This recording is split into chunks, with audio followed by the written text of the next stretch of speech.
le test 5, il s'agit de parler d'une loi que là aussi vous connaissez bien, c'est la loi binomiale que vous avez apprise en première également. Pour la première question, donc Alice lance un dé, alors c'est pas écrit, bien équilibré, je l'ai rajouté ici, il faut le dire dans l'énoncé. Alice gagne 1 euro lorsqu'elle fait un résultat supérieur ou égal à 5 et rien sinon, et le dé est lancé 5 fois.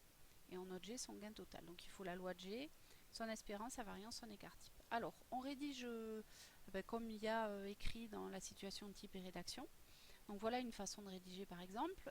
On reprend la rédaction d'un schéma de Bernoulli, enfin d'une épreuve de Bernoulli. Dans l'expérience aléatoire consistant à lancer un dé équilibré, on appelle succès obtenir un nombre supérieur ou égal à 5. La probabilité du succès P de S, c'est donc 2 sur 6, donc un tiers. On peut préciser qu'on a reconnu que c'était une épreuve de Bernoulli de paramètre 1 tiers. Et ce qu'il est important de rajouter, c'est la phrase suivante. On réalise n égale 5 fois la même expérience de façon indépendante. Alors de ce fait, on se retrouve avec une variable aléatoire qui compte les gains, qui suit la loi binomiale de paramètre n égale 5, le nombre de répétitions, et p égale 1 tiers, la probabilité du succès. Bon, ça c'est quelque chose auquel vous aviez l'habitude. Du coup, le calcul de son expérience, bon, on n'a plus qu'à utiliser les formules du cours. Donc E de x, par définition, c'est n fois p. Donc c'est 5 fois 1 tiers. Autrement dit, c'est 5 tiers. Ensuite, alors oui, l'espérance et la variance, elles existent évidemment parce que ce sont il s'agit toujours d'une variable aléatoire finie, donc on n'a aucun problème. La variance x, c'est n fois p fois 1 moins p. Donc on calcule 5 fois 1 tiers fois 1 moins 1 tiers, c'est-à-dire 5 fois 1 tiers fois 2 tiers, et donc ça fait 19e. Et maintenant, on n'a plus qu'à rajouter l'écart type, sigma de x, qui est la racine carrée de la variance, et donc qui fait racine de 10 sur racine de 9, c'est-à-dire racine de 10 sur 3. Donc voilà pour le premier exemple du test 5. Alors pour le deuxième exemple maintenant, là il y a une petite difficulté supplémentaire qui est que la modélisation, elle n'a pas été faite jusqu'au bout, c'est-à-dire qu'on n'a pas introduit de variable aléatoire. Bon, alors après, elle se devine en lisant l'énoncé, puisqu'il y a un conseil d'administration qui contient 12 membres, et on demande à chaque membre de voter pour valider ou pas une décision.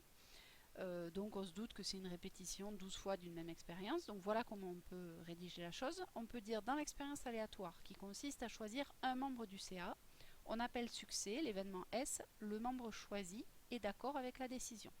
La probabilité du succès, c'est 3/4, c'est ce qui est dit dans la phrase « Chaque membre prend sa décision indépendamment des autres et choisit d'être d'accord avec une probabilité de 3/4 ».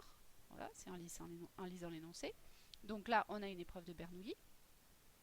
Et ensuite, on répète 12 fois de façon identique et indépendante.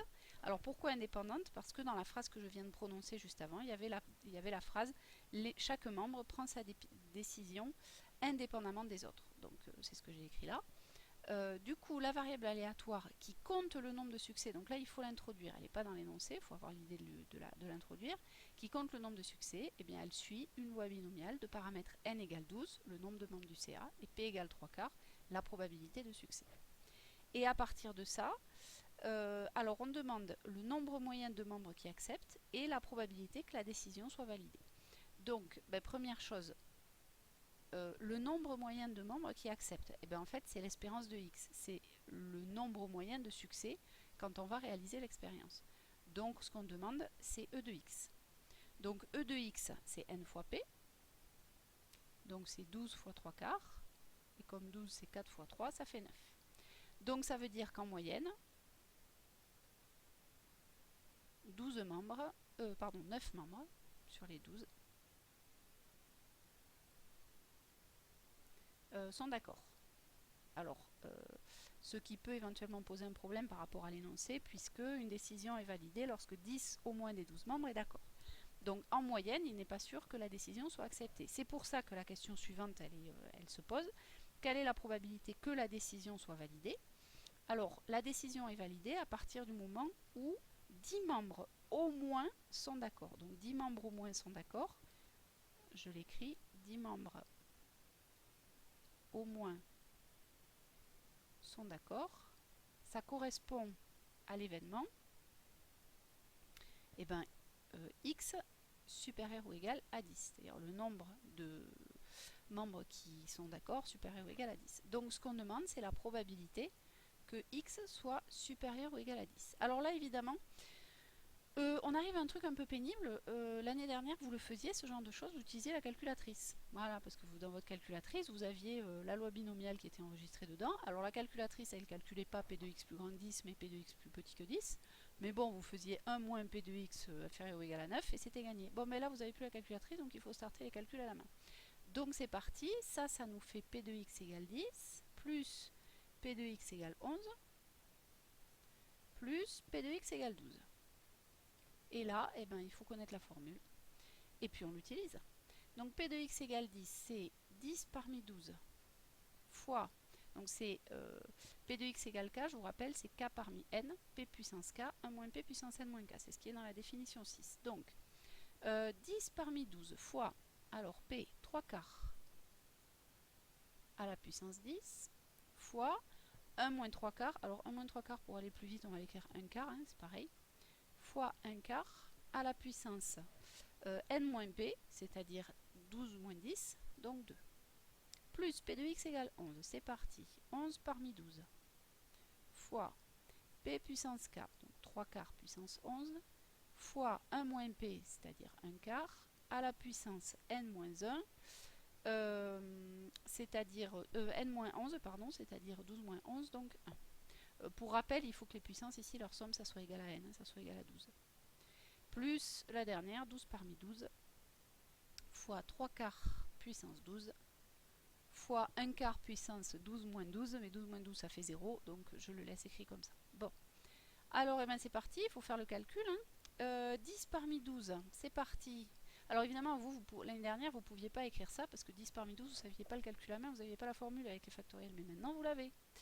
Donc k parmi n, c'est factoriel n sur factoriel n moins k, donc c'est parti. Factoriel 12 sur factoriel 10 fois factoriel 12 moins 10, c'est-à-dire 2,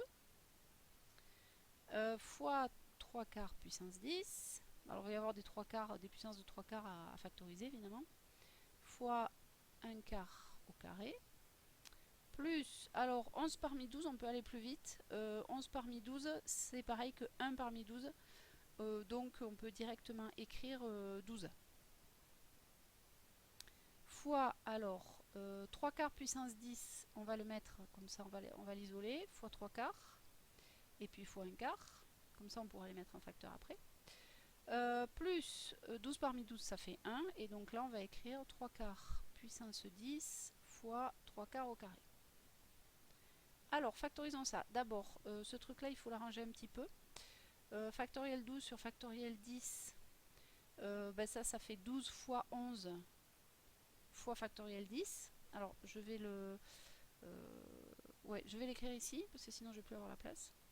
Donc ça, je vais dire c'est 12 fois 11 fois factoriel 10 sur factoriel 10 fois 2, parce que factoriel 2 ça fait 2, pof, pof. Et ici, comme ça, on a le 2, ça se simplifie avec un 6. Et donc ici, on a du 66. C'est un peu mieux. On va s'en servir. Donc je reviens à la suite de mon égalité. Alors j'ai dit, je factorise les 3 quarts puissance 10 partout. 3 quarts puissance 10, facteur 2, c'est parti. Donc on a dit ici, il nous reste 66. 66 fois 1 quart au carré. 1 quart au carré, ça fait un 16e. Donc je vais directement écrire 66 sur 16. Plus, alors donc le 3 quarts puissance 10, il agite les devants. 12 fois 3, donc ça fait, oui, j'ai bien 12 fois 3. Je vérifie, 12 fois, ouais, 12 fois 3.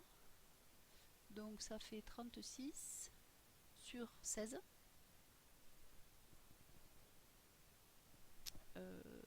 Est-ce que j'ai bien 1 sur 16? Pourquoi sur 16? Ah oui, parce que fois traquoir fois un quart, oui voilà c'est ça. Et puis, plus, qu'est-ce qui nous manque? Et ben 9/16.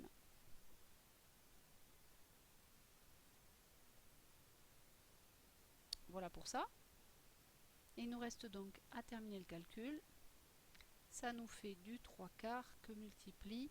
Alors 66 et 36, ça nous fait du 96 et 6, ça fait du 102, 102 et 9, 111 sur 16.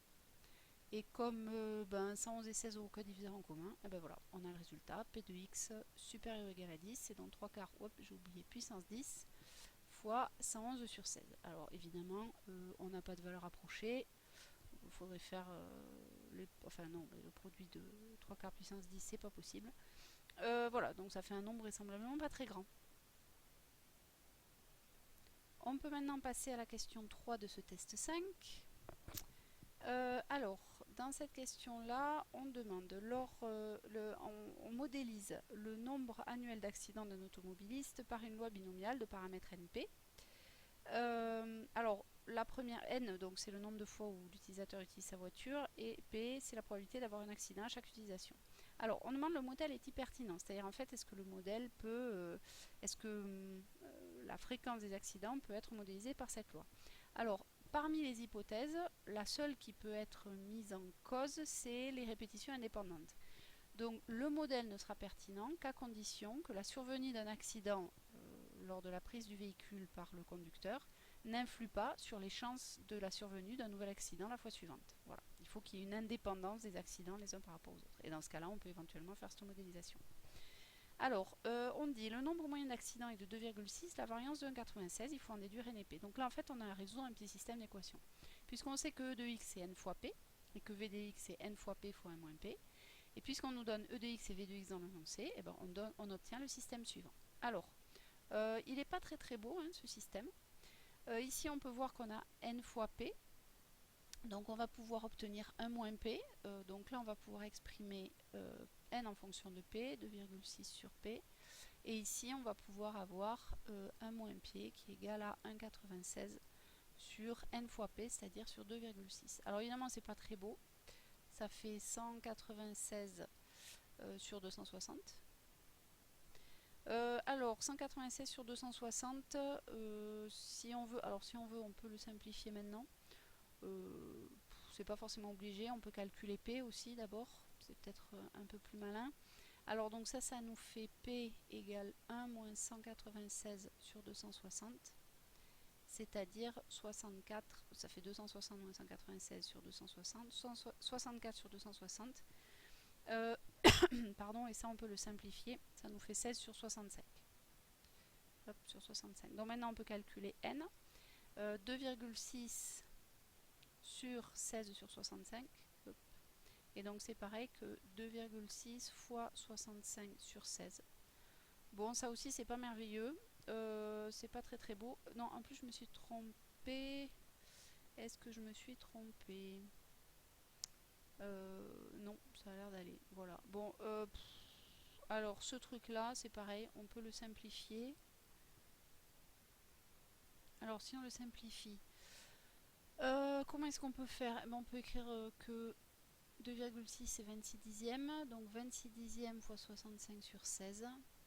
Bon là on a des multiples de 5, alors 26 on peut avoir des multiples de 2 aussi, ça fait 2 fois 13, et 65 c'est 5 fois 13.